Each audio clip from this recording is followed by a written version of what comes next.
speaking of them. But one of the things is, as you went through and delved through this whole process, very quickly, one of the reasons that I was really attracted to this film is, I also have lost my parents, and when you start going through and trying to understand who they were when you didn't really have a chance to ask them all those questions, I thought it was just so wonderful that you've been able to have this chance to delve in and understand more of your family history.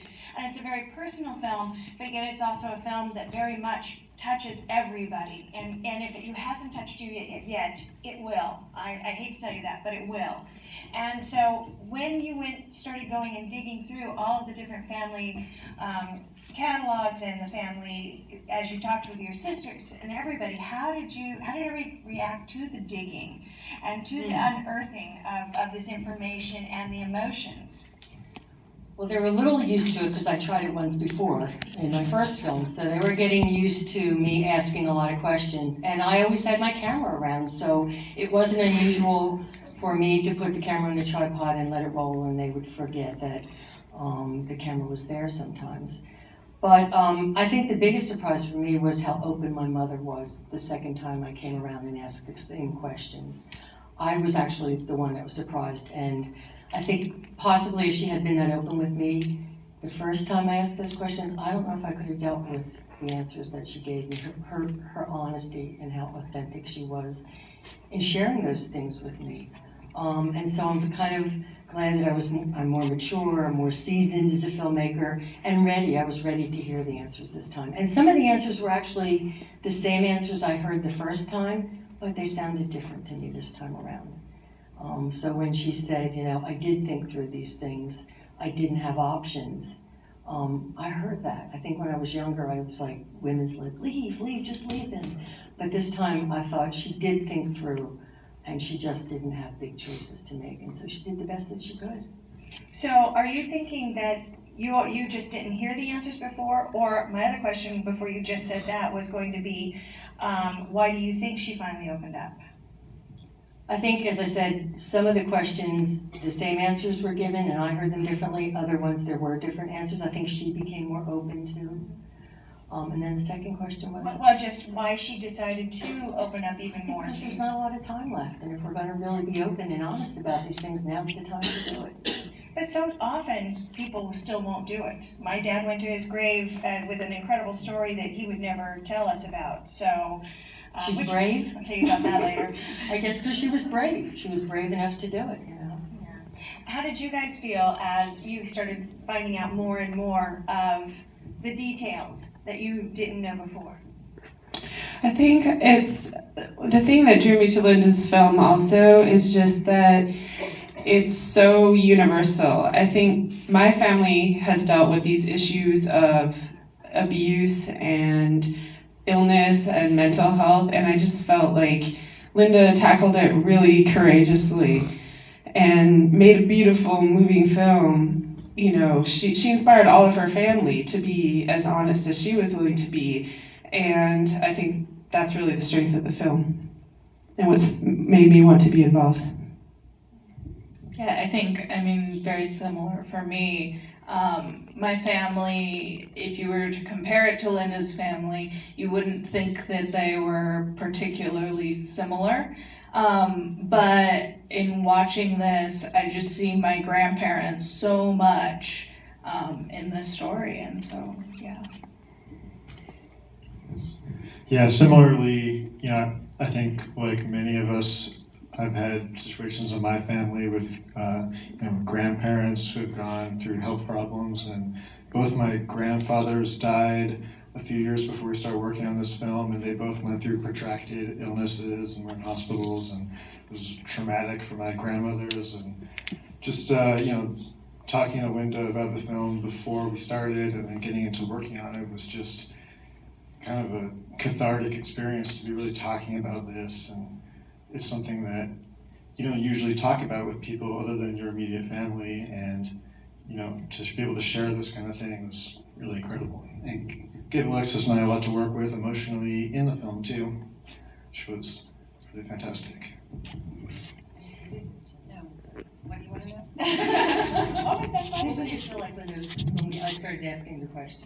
And you started finding out the truth of what your mother feelings and thoughts were. It was powerful. It was very emotional. And there were moments when Linda interviewed me and I just got caught up in it and revealed things that were difficult to break the silence about. And I remember sitting with my mother. She was watching a version of the film when I talk about she would have been happier married to someone else. And there's that moment of, ow, she's sitting right next to me. It's one thing to say it to Linda and to the camera, and another to have your mother hear that, but she was fine. She said, if that's how you feel, that's how you feel. So it was a very healing experience. And how do you feel like as it gets, let's say it gets a PBS, outreach, how's it going to be when it plays your hometown? It's interesting. I shared it with some women that I went to high school with who I had not been in touch with for many years, and we've kind of reconnected. And only a few of them I shared it with. And the reaction that I get when I share this film is there are people who fall into two camps. The one, my family is nothing like this, and I had a great family, history. And then the ones who get it immediately. And then even the ones who initially seemed to be in the camp of I had a great history, a few days later they say, well, except for, we did have one thing in my family. So, I think that all families have scars and secrets, and this is the whole process. I don't feel like I'm over this. I think the sharing goes on. I think that I'm continuing to learn things when I worked on the film, when I'm premiering the film, and I'm sure when I share it with audiences, I'll continue to learn from this experience. I see it as kind of ongoing. It's a process. Well, it is. I'm going to let the process go out to you guys. Jorge? That was a really wonderful movie. Actually, I was watching it, and I just almost missed it, but I'm glad I stayed because there were a lot of people crying around me. But I wanted to ask you, what was the process of just, your family has been a lot since, a lot of decades, and what was it like preserving or retrieving that footage? And also, do you feel like this film, by making it, have given you the closure or whatever kind of closure? Jorge has two questions, and one is how did she go through getting all of the footage and the archival information and going through that and putting that together for herself, and then also is there going to be closure with this now that it's finally been put to bed? Well, I was fortunate that I've always been my father did shoot a lot of footage, obviously. There's every format in here, and I want to thank the people in the post facility at USC who helped me get a lot of this old footage converted to high def. It was a tedious process. I have every name a format that's an amateur format, it's in this film. So there's a lot of work behind the scenes that went into getting it in the form it's in. So my dad had a lot of footage, but I always was the one, I kind of was the family archivist, and then I continued with my work, because professionally I'm a cinematographer, so I always had some camera around me. Although, when I started to shoot right after he had the stroke, I didn't think it was a film. I think I grabbed the camera because I didn't know what else to do. I was so in shock. I mean, my father had always been healthy, and you see your parents in one way, and to suddenly hear he has this stroke, and when I saw him, I was like, pretty devastated. That type of relationship that we had of doing things and being physical with each other and doing things together, that was gone. And so I think I just grabbed the camera because it's like, what else am I going to do? And then maybe he'll recover, and then I'll have this great footage. And after shooting for 5 years, I had never looked at any of the footage. And I, jokingly said to people, I think one reason was because what if I had said I was going to make a film and the footage wasn't very good? That was one fear. Another fear was, what if I start to grieve all over again? And then the third one was, what if I look at the footage and I have to make a film? And that was the scariest one, because it's a long process, and it's although in my case, to get into your second question, yeah, I do feel like I have closure. I feel like I've healed. I mean, there's still hooks. I'm from this family. I carry this with me. whatever I've gotten from this family. But I'm working on it, and I'm hopefully healing. Right here. Yes. I was wondering, Linda, what did your father do for a living? Oh, that's a great question. He was a wood pattern maker. He learned his trade in his. He wasn't like. He worked at. He owned it. He started working for other companies, and then eventually he started his own shop, which he was actually quite successful. And so he had about 5 or 6 guys that he had hired to work in his shop. He loved his work.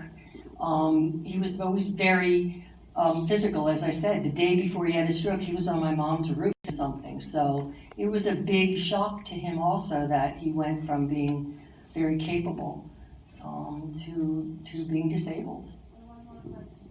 When you found that footage to your mother, whether you need any like single things, and this goes to Linda, and this goes out to Maya, did he leave any little film for you and your sister and your brother? She's asking about whether or not he. When your mother found that one, you found that one that for your mother. Was there one for each one of the kids?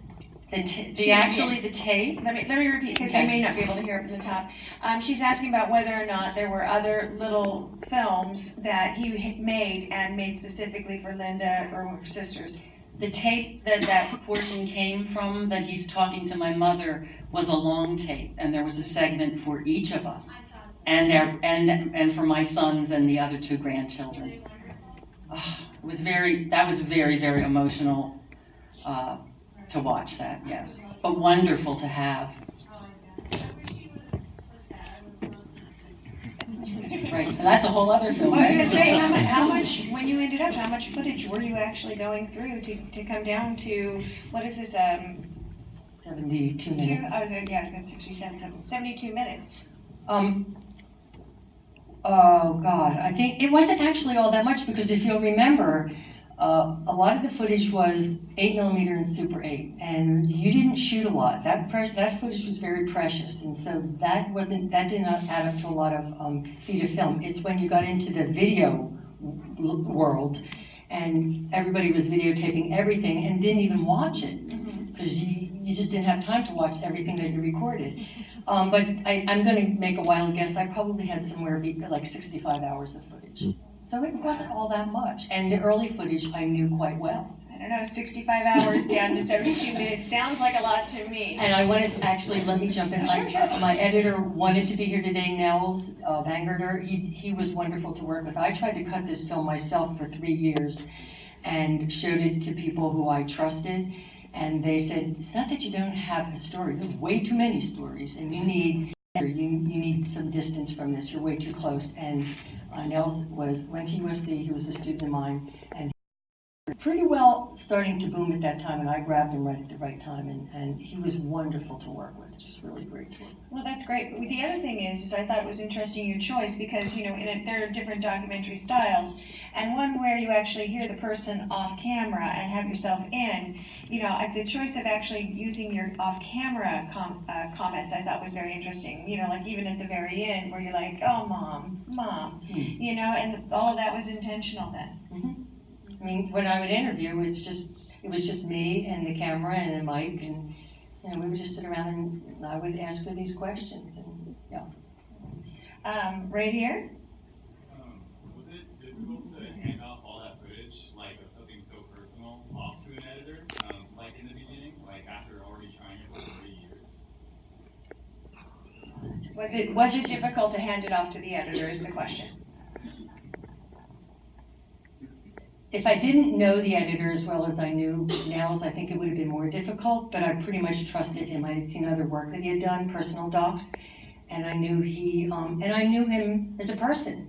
And so it made it somewhat easier. I think it would have been harder to start with someone who I didn't really have a relationship with at all. And our relationship grew tremendously during the time that he edited for me. I learned so much from him. He saw things in the footage that I missed. And the thing that people often comment about is how he had the footage of me and Nancy fighting these little kids with dressed up as mom and dad. It was his idea to then cut in the interview talking about the violence in my family, and then cut back to it again, which puts it into totally different context. I had never thought of that. That's an editor's mind. An editor's Good editor. and eye. Yes. Eye. Yes. Time for a couple more questions, right there. Hi, Linda, oh wow, I'm blown away, it was just amazing, and I just wanna say that the sound was phenomenal. Whoever, worked on it. Abby and Sam. The problem with these films are the sound is crap, on most, home movies. Tell us how you really feel. That's me, and Linda. So the sound was just like, I just couldn't believe it, and it's just gonna enable this film, which is to be able to go more than just a festival, because it's just so clear and so understandable, and it really changes everything, and the music was phenomenal also as well. It just worked so well, everything with the images, so, and your editing, thank you. Thank you. Right here. I don't know if it's a question or just thinking out loud. I'm in the process of making a documentary, and I'm trying to figure out, I have about 30 hours of interviews and footage. It is pieces close to me as well, but I'm not personally telling the story as you did. I'm trying to make a decision on, like, you're 72 minutes, I'm blown away, because I had no idea that I sat there and that it was 72 minutes. And my dilemma is trying to figure out if I want to make a 58-minute piece or, cut it down to that short parameter. That's an interesting question. You might have an interesting perspective on it, because obviously documentaries, there's only a certain amount of places that they can actually play. And so there are things where you're really looking at filling an hour show, which doesn't mean an hour, depending on if it has commercials or not commercials, or if you're trying to go for like a feature, type of situation, or if you're just simply going to self-release it. I mean, so there's a lot of different. I'd be interested to hear your opinion on that. I mean, there was a little bit of a discussion, and really between Nels and I, and many other people that I talked with about this, is cut it to what the film requires. Now, having said that, we came up with the 72 minutes, but yes, you're right, if you go to broadcast, you cut another version of it, because they want a shorter version, so that's hopefully maybe a problem down the road. Yeah, so your editor, all right, a few more questions way in the back. With a spotlight on her. Hi. I was wondering if you wrestled at all with your father's privacy as he was getting to be such a vulnerable state, and what he would think that he would think of himself. Wrestled with his privacy in regards to when he was getting more and more ill. Yeah. Okay, and then what was the last part of that? Oh, what do you think he would think of the film? What would he think of the film? Oh, and what would he think of the film? Very interesting. Linda and I just had this discussion yesterday, or maybe this morning. I said to her, what do you think Dad would think of the film? And I don't know, we're still processing it, When I saw you walking in and so many of the people hugging you and congratulating you and all that, I said Dad would have been really proud to see this, a lot of your students, but I don't know what he would have thought of the film. I will say one thing, you only see it in the film once where he says turn the camera off. I did get a sense of he was embarrassed at his physical disability. He was not, it made him uncomfortable. And because he saw himself as a strong, virile man, and then he suddenly, is not. And I think that was difficult. But of course, being a filmmaker, I kept turning the camera back off. And it got to be this ongoing joke where he would like, is that camera here again? I'm like, if I'm here, the camera's here, you know that. And so because we were close, we could joke about it. I did obviously, show the film to everyone in my family, and had got their blessing, because I know that there's a lot of, personal information and there are a lot of emotions in this film, but I couldn't go forward unless I had everyone's blessing, and I did. Well, there was one other person, because I've let you, they're right there. Linda is absolutely fantastic. I'm not an expert in this business, but what I really liked is how everything was beautifully, it was like woven together, music and the scenes. It's just beautiful. stood out when your father met his mother. Mhm. And I'm curious to know whatever happened to her. Did they ever meet again, or were you in contact with her? I took that footage when my grandmother saw my father after his stroke. She had just celebrated was it her 100th or 101st birthday when that footage was taken. She died about 6 weeks after he died. And that was a hard day. That was a hard day to watch that exchange. It was rough. And it's rough watching it every time. And the next, yes. That was kind of my question, because of his relationship with his mother, and when the children saw each other, I was just wondering, was he, ever able to be a caregiver for her? You know what I mean, before he got sick, was he able to take care of her, close to her at any time? Was he ever able to be the caregiver? For his mother? No. No, she never So let that- him. Okay, so when she became ill, he wasn't there, I mean, he tried to have a relationship with her, but he also has a half brother, and she was closer with his half That's what brother. I wanted to ask, he did have a half brother. Yeah, yeah. So he And did she have- always chose the half brother over him. Well, guys, I have to say, we have another film coming up. It has been absolutely tremendous to be able to have a film that is going to touch so many people and so much in the right ways about being honest about our lives. And so I thank you for making a great film and having it here with us I want to thank everyone for coming out. I know traffic around here is not easy to deal with, so thank you.